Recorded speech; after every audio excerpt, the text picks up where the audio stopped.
So Afrobeat is a combination of different sounds. And that's why different regions all over the world can easily tap into it and fall in love with it. The way I've been able to retain that Afrobeat identity, regardless of like jumping from different sounds, so for example, I could make an R&B song, and the lyrics could be in pidgin. Yeah. So the fact that I'm singing in pidgin alone has already signified the idea that, oh, I'm from the African region, and you can represent that as Afrobeats, because like Excel said, Afrobeats is a fusion of sounds. So yeah. Hi, good afternoon, everybody. Thank you for joining us. It's an honor and a privilege for us to be here. I'm here with my colleague Naz and an esteemed and wonderful panel who will introduce themselves in a second. My name is Laverne Thomas. I'm the operations manager for Warner Music Africa. And over to my colleague Naz. Yeah, hi everyone. I'm Naz. I'm the head of marketing for emerging markets. Our region covers Sub-Saharan Africa, including Nigeria and India and Middle East, North Africa. And yeah, we are so happy to be here as the whole team. Yeah, look forward to having this conversation with Excel, Joe, and Selina. Yeah. Excel? Hi everyone. My name is Excel Joab, and I am an A&R consultant and the head of operations for Actico Limited, a label who is in business with Warner Music Africa. So excited to be here. First time in Saudi. I'm loving the vibes already. So yeah. Hi everyone, my name is JoeBoy, aka JoeBoy on Deck, and Afrobeats musician, founder, young legend, and also in partnership with Warner. Happy to be here. And I'm Selina. I work with Naz, and I head up international A&R for our teams out of Middle East, Africa, and India. Cool. So we'll kick off we'll start by basically going through some questions. And if you guys do have any questions, please save them for the end, because we'll have a short Q&A session at the end. But we'll start off by going to Joe. Although everybody feels really far away, by the way. It's just like, Yeah. all the way over there. Yeah, we'll be talking about, obviously, the rise of Afrobeat. So basically, where we are right now, where we feel that the movement is going, where we feel the industry is going, and how Afrobeats is being received worldwide.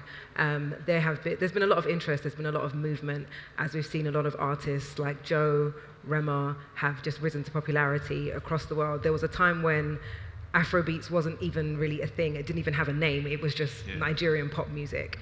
And we've seen a massive global shift. We've seen all of this interest, and the tides have changed really in terms of artists, where there was a time where it was even hard to get a visa to travel out. So, Joe, you have been on your journey for how many years now? Officially, almost 6 years. Oh, Yeah, almost 6 years. Crazy. Yeah.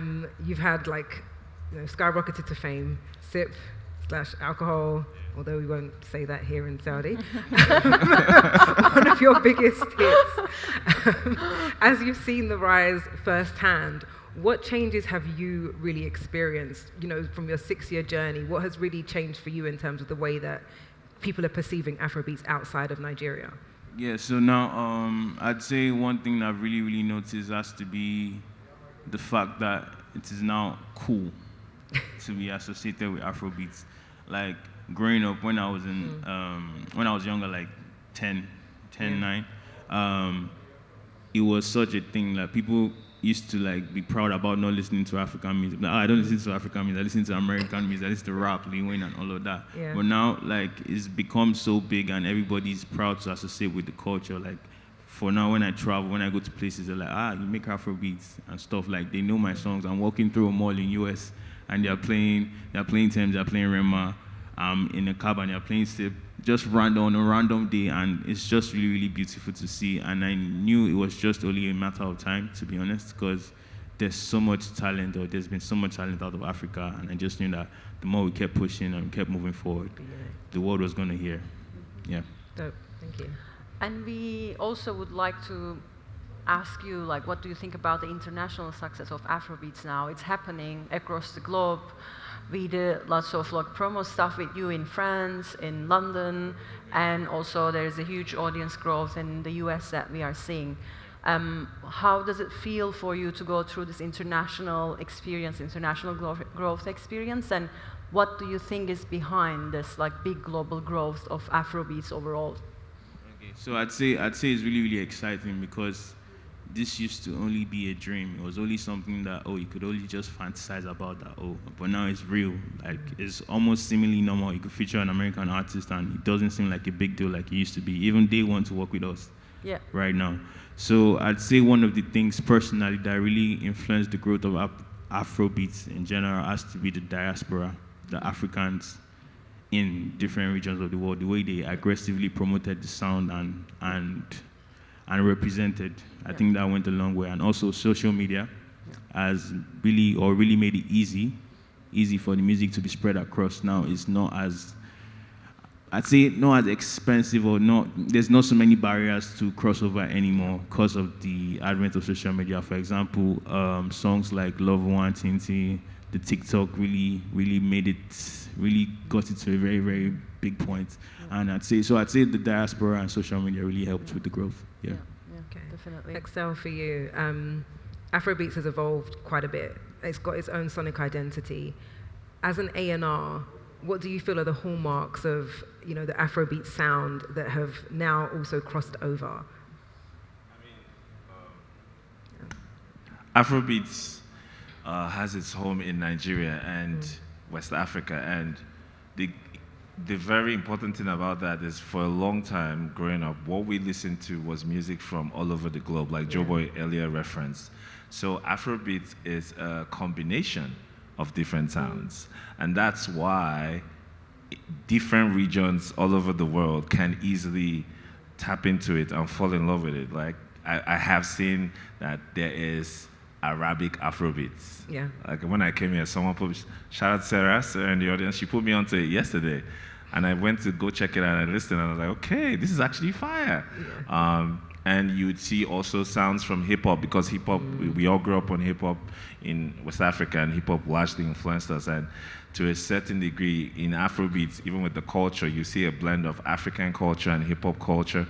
So all these things came together to influence Afrobeats. That's why Afrobeats has such a unique global appeal in terms of what the sound can bring.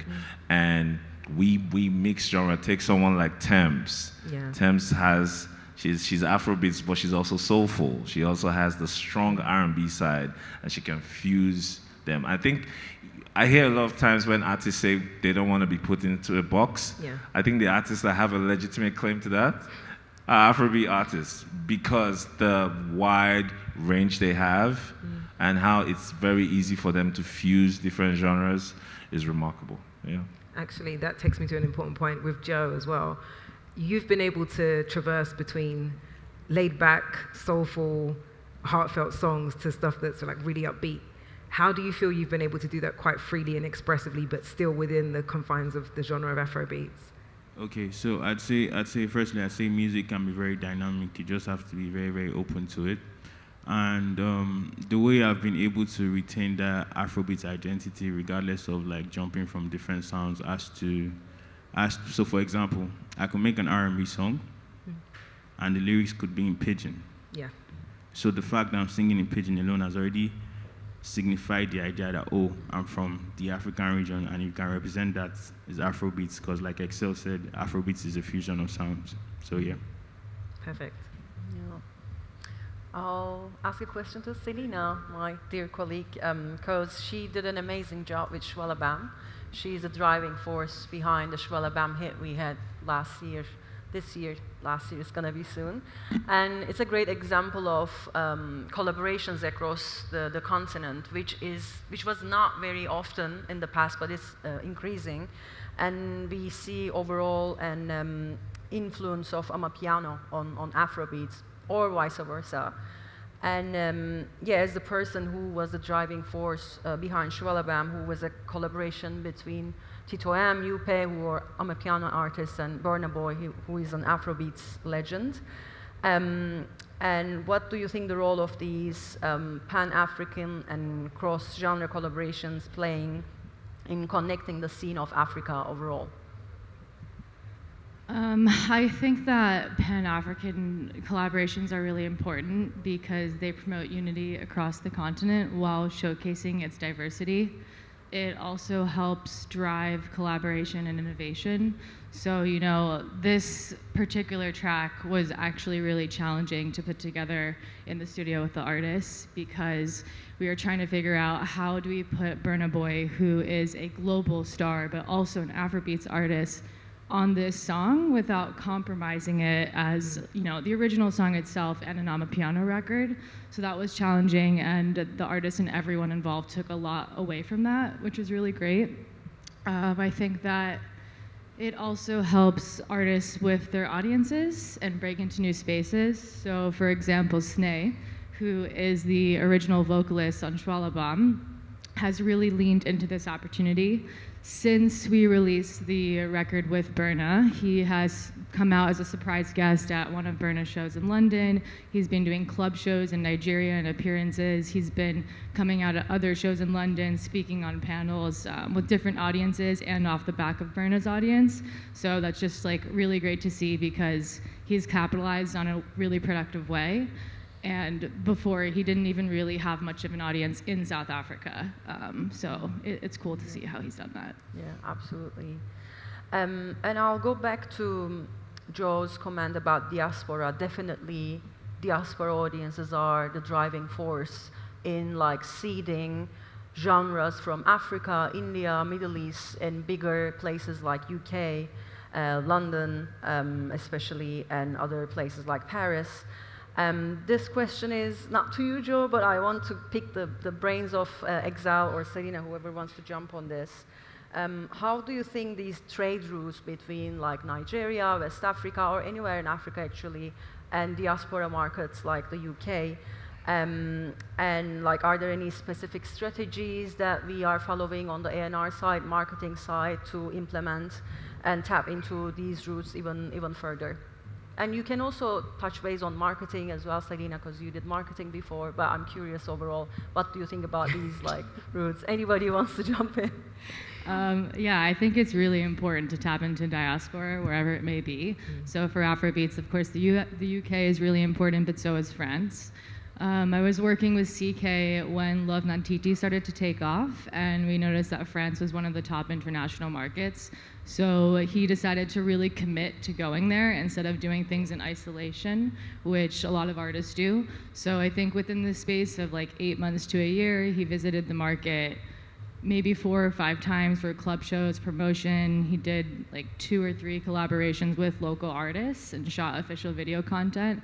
So that really helped him cement his fan base there off the back of a hit record. So now anytime he releases there, that's his top market internationally. And I don't think that would have happened in the same way had he not really committed to building there. Yeah. And you talked about collaborations. That's also another important route of growing in international markets and to a global scale. I'll go back to JoeBoy with this question because I'm curious about his opinion. What do you think about these global hits, like big collaborations between African artists? For example, the Countdown between Rema and Selena Gomez was a huge hit. And how do you think these featurings impact the future opportunities for African artists and vice versa, actually? They are also bringing opportunities to Western artists these days, I think. But I'm curious about your opinion about these collaborations and where they are evolving right now with the huge place that Afrobeats is at. Yeah, so I'm all for it. I'd say collaboration is really, really important to the growth of music or anything in general. Like 2 or 3 heads are better than one, for sure. So I'll take an example of the Calm Down remix with Selena. And this collaboration introduced Rema to a new audience and also introduced Selena to a new audience too, because every fan of Rema would look like, oh, this person, I might not have heard of her before, maybe. Let me go and listen to her songs. So there's like an exchange of value, basically. So, and that really helps with the growth of the music. And that also helps with the future of the sound too, because people that have listened to Calm Down, that don't know or naturally listen to Afrobeat songs, will go back and check out other Afrobeat songs that, oh, since I really like the song, let me go check out some other ones. So that way it's just like a ripple effect as long as the collaborations are successful. Yeah. Yeah. Can I just also add, and actually to inquire, how did your recent collaboration come about? Because you've just worked with an artist in China. Yeah, so definitely they reached out actually. Okay. Yeah, they reached out, and K-pop has been something that I've been really, really interested in, based on it's a very, very fun sound, and the fact that it's also like unveils you to like a very, very large streaming audience. Like K-pop fans, they go in when it comes to like streaming and numbers and everything. So when I got the info from Diola, I was like, okay, it's definitely something I want to do, and we made it happen. Yeah. Okay, awesome. And China, Japan is one of the regions I'd definitely love to visit too. So I was like, okay, let's do it. Cool. That's you. Yeah, and yeah, Afrobeats is big, as we've been talking, and it's beyond music right now. There is a cultural influence of Afrobeats in spaces like fashion, film industry, and overall in the entertainment world. And you are working in the field of developing artist careers. You are working with a great name called AF. She is growing very well right now in the UK and overall Europe, in like very interesting markets that we've been talking about. And yeah, what do you think this cultural influence of Afrobeats, African music overall mean? And how are industry players outside Africa are adapting or integrating with African influencers, African culture, like the opportunities outside the music that you see for African artists? I think that, first of all, Nigeria is a very unique country in the sense that, first of all, we have a population of over 250 million people, and 65% of that is under the age of 30. So what that means is they've got a very wide sonic palette. You know, they will listen to songs from Nigeria, and they will listen to songs from Korea. We have K-pop festivals in Nigeria. Yeah. There are 2 K-pop festivals sponsored by the South Korean government. Yeah, we have K-pop merchandise stores in Lagos. I've been to one.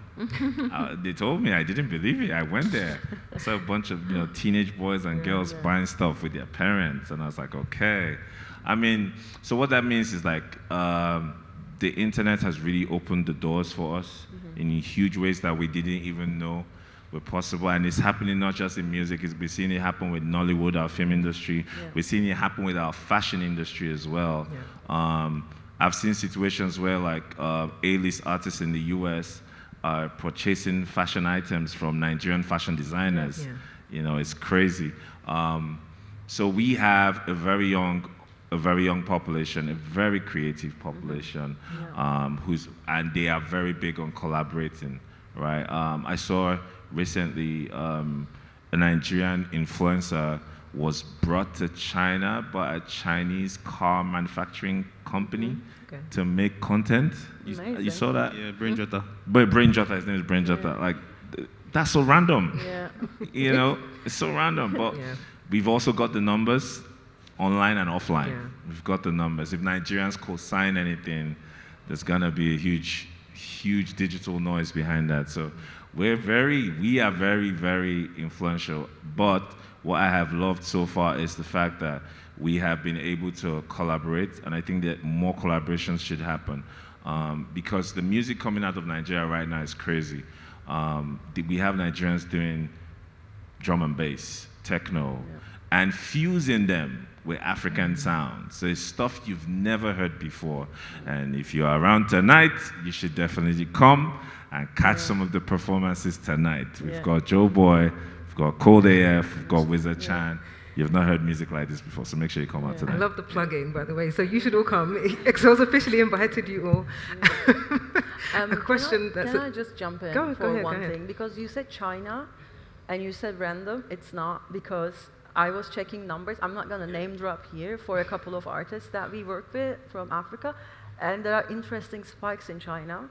and I got in touch with our colleagues in China. Let's jump on this. I think there is an appetite for Afrobeats in China growing. Yeah. Good to know. We'll get the visa. Yeah.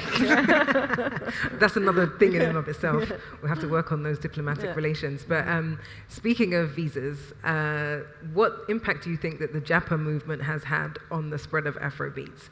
And in fact, who wants to take an explanation of what Japa is? Because there's a lot of people here who won't know. I mean, due to, how do I explain this? Nigeria is a third world country, which means economically we're not doing great.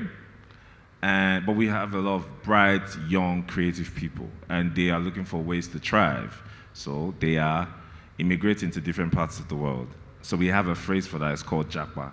What that has done inadvertently, we didn't plan on it, it was totally accidental, is that they took the culture with them. Yeah. I don't know if you guys in the audience have ever done anything with Nigerians. They are very loud, we are very loud, we are very forceful sometimes. Assertive. Yeah, assertive is the word, thank you. You have to have the right lingo. Assertive, we're very assertive, and we're also very fun, and we rub off on people easily. We've got great culture. We've got great food. Yeah. Have you guys tried Nigerian food? Come on now.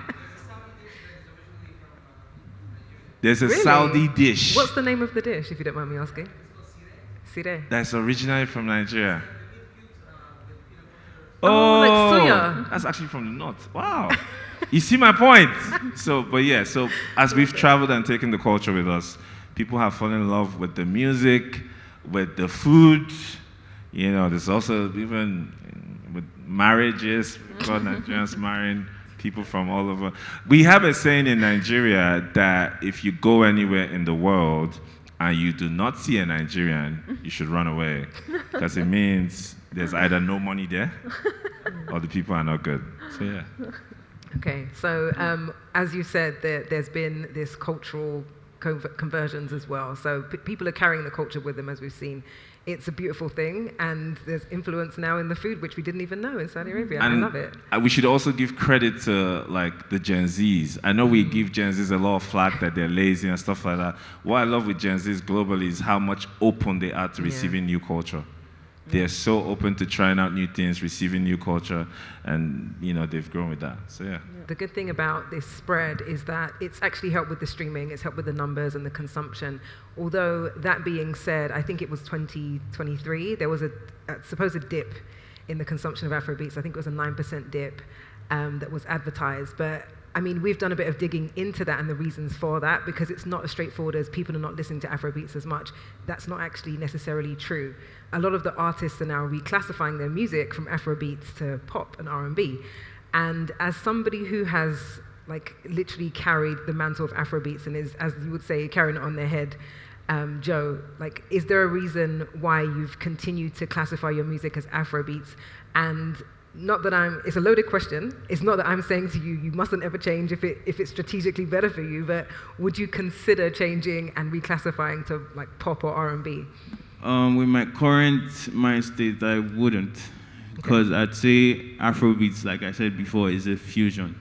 So the fact that I make Afrobeats doesn't mean that I can't make R&B or I can't make pop or I can't do electro music. But there'll always be that African influence on it, based on the way I sing, based on the words I say, based on the topics I touch. So that's why I'll most likely always represent as Afrobeats. And Afrobeats is way beyond just the music. It's like a culture. It's like a culture now. So I feel like it's going to be a big disservice if I decide to just like deny or move away from that culture because I want to be seen in another light. I know that I can still be seen in another light based on the kind of sounds that I make. But that tag, Afrobeats, is most likely always going to be there. Yeah. Okay. I mean, Selina, as somebody who works closely with, or who's worked in the past closely with DSPs, how can this classification, it's likely to have an impact, right, as we know. Is it harming Afrobeats in any way, do you feel? I think there are a lot of different ways to look at it, but I I think in general, most music from sub-Saharan Africa kind of falls under Afrobeats. It's used as a catch-all often, which that I think can harm it. You know, if like Amapiano's under it, by not accurately representing these other genres. People from around the world who are just getting exposed to hearing this music for the first time, thinking it's Afrobeats, can confuse them. So, you know, they might be going and thinking that Tyla, for example, is Afrobeats when she's not. And she even just won an award, I think, with MTV for Best Afrobeats Artist, and she's not at all. And the rest of the artists in the category were Afrobeats artists. So that's where I think it is harmful. Yeah. And she did, I think, call it out as well, saying, you know, this isn't an accurate representation of me. I mean, so she yeah, still took the award, but yeah, I think just educating international gatekeepers and people who are making these decisions as much as we can from like the artist, label, management side will help hopefully make sure that rep is more accurate. And just to add to what Selina said, I think that like, you know, there's always situations where culture grows and reaches a new audience. And people who own that culture want to try and protect it as much, but at the end of the day, you really can't stop it from growing.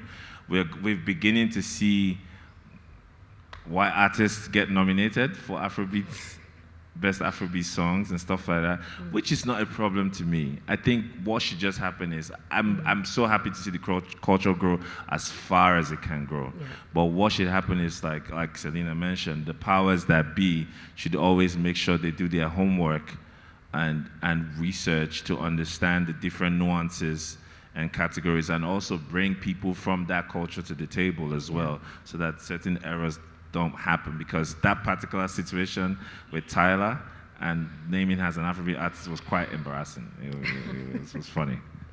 Yeah. For you, Joe, what are your hopes for Afrobeats as it grows? What would you like to see as the next phase or the next step? Okay, so I'd say for me, one thing I've noticed has to be that we definitely need to work on more infrastructure back home, like from venues to recording studios and everything. There has to be a working structure for African artists back home, so we don't just like go outside and do the big things, then back home everything is suffering. Because even now I've noticed like not a lot of promoters in Africa can afford like Afrobeat artists right now, because the sound has not been globalized. So I'd say definitely I'm looking forward to more structure on the home end, on the African front, for sure. Structure and yeah. Same question to you, Selina, actually, and thank you, Joe. There's actually a panel about infrastructure at, I think, 6:30, so you'll hear more about that. But same question to you, Selina. I think people just need to go and be in the market and learn about it and work with people on ground to help the genre grow properly. Thoughts, XL? I mean, I think that the greatest thing about Afrobeats now is that it has proven over time to be a bankable genre, right? It's proven that, and we are seeing the results of that currently as we speak. There's a partnership between Live Nation and the Nigerian government to build a multi-million-dollar arena in Lagos, and that's happening because obviously we've seen the likes of JoeBoy, Burna, Wizkid, Davido. They've proven what they can do, and they've proven that the genre is bankable and sellable. So we welcome the right partners. The right partners. The right partners, and we are open for business. Yeah. Another question for you, Selina. What do you think labels and industry, I don't want to use the word gatekeepers because it sounds negative, but people of influence in the industry can do to help with the spread and the positive impact of Afrobeats? I think kind of going into what I was saying when it comes to labeling things accurately, that can help. Not just Afrobeats, but other genres within the continent, for sure. And then, I think, when labels are working with artists, instead of, for example, just sending in a Nigerian Afrobeats artist to LA, for example, just to work with only producers from there, that might not be the best thing sometimes because it can really have too many Western influences. So making sure the artists are comfortable and they have the right team, and kind of going back to what I was saying of making sure you're really working with the right teams on ground instead of just trying to do something afar, but making sure you're taking the time to go and learn and understand the culture and the people as much as possible. Cool. Actually, same question to you, Naz. As a marketing expert, what do you think can be done from a marketing perspective? Yeah, definitely knowing the market is very important. Being there, like not sitting from London, or I mean, I sit in London, but like really go there and have a strong local team there, like yourself. Like we have a big team in West Africa, in South Africa, and really work with the local experts and rely on their expertise and like not shape the industry from the western part of the world, but like collaborate with the people on ground and grow all together. And also, I think it's very important to preserve the essence and authenticity of the genres. Yeah, we need to grow these genres to global audiences, but there's a reason why global audiences like Afrobeats or Amapiano, it's their essence and authenticity, and it's very important to increase that creativity that you mentioned on ground, like creativity in Nigeria, and invest in that and create the infrastructure like JoeBoy also mentioned is super important on ground with local experts. Perfect. Thank you guys. I think we are at time. Thank you for joining us. Appreciate it.